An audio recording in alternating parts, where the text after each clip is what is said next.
Good morning, everybody. Thank you for being here today. If you would like to share, comment on the post, and then join me for one of my favorite sections of Scripture as a whole, but certainly of Paul's life, beginning in chapter 27 of Acts, in verse 39. Now, when it was day, they did not recognize the land, but they noticed a bay with a beach on which they planned, if possible, to run the ship ashore. So they cast off the anchors and left them in the sea, at the same time loosening the ropes that tied the rudders. Then, hoisting the foresail to the wind, they made for the beach. But striking a reef, they ran the vessel aground. The bow stuck and remained immovable, and the stern was being broken by the surf. Verse 42, the soldiers' plan was to kill the prisoners, lest any should swim away and escape. But the centurion, wishing to save Paul, kept them from carrying out their plan. He ordered those who could swim to jump overboard first and to make for land, and the rest on planks or on pieces of the ship. And so it was that all were brought safely to land. I don't really know why I like this story so good. I just find it interesting. I find it amazing that how God worked in Paul's life, how he worked through even a shipwreck to protect him and to further the gospel. This is a story that teaches us about trials. It teaches us about the providence of God, the faithfulness of God. And again, the story is pretty self-explanatory. I just want to choose out a few little truths here to think about. Verse 39 always strikes me as I look at that, and these men find themselves in such a dilemma that their choice, the way they decide to deal with it, is we're just going to run the ship on the ground. We're wore out, we're give out, we don't know what else to do. We're just going to run it to the ground. And that's a pretty desperate situation.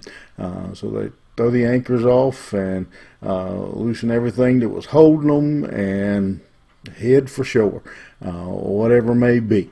Dangerous choice, maybe the only choice. I'm not a sailor. I may have wanted to do the same thing, but they run the ship ashore.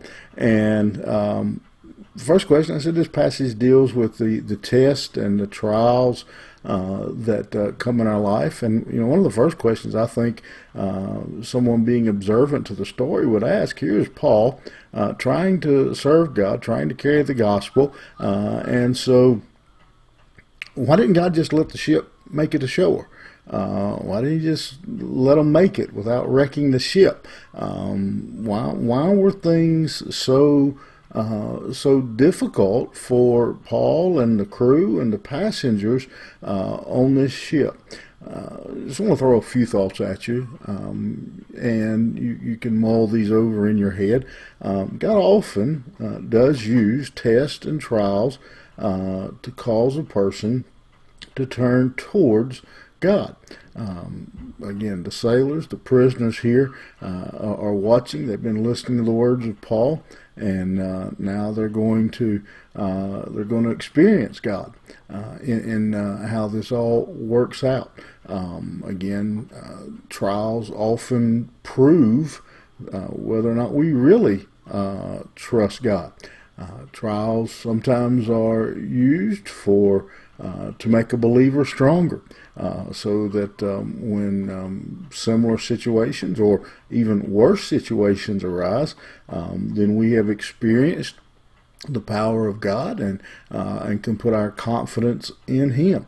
And so there's a lot of different reasons that we deal with trials in our life. They're not, again, my favorite either. I don't know of anybody who says I'd like to have a trial, but I think most believers, if they are honest, would look back at the trials and say, I'm better because of it. I learned about God. I learned about His faithfulness as I went through that time, and so they are beneficial, even if they're not comforting.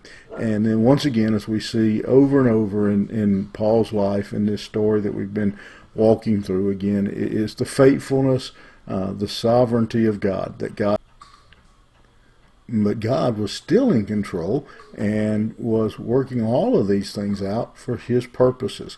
And so let me encourage you today to just always keep that in mind. We often, again, none of us volunteer for trials. None of us enjoy them. But I think if you talk to most believers that have been serving God any length of time, they look back and they will tell you that as uncomfortable as it was, as unpleasant as it was, when it was all said and done, I was better, I was closer to God because of what I went through. And so be of good cheer, I think Paul would say, even if it appears you have no choice but to run the ship on the ground.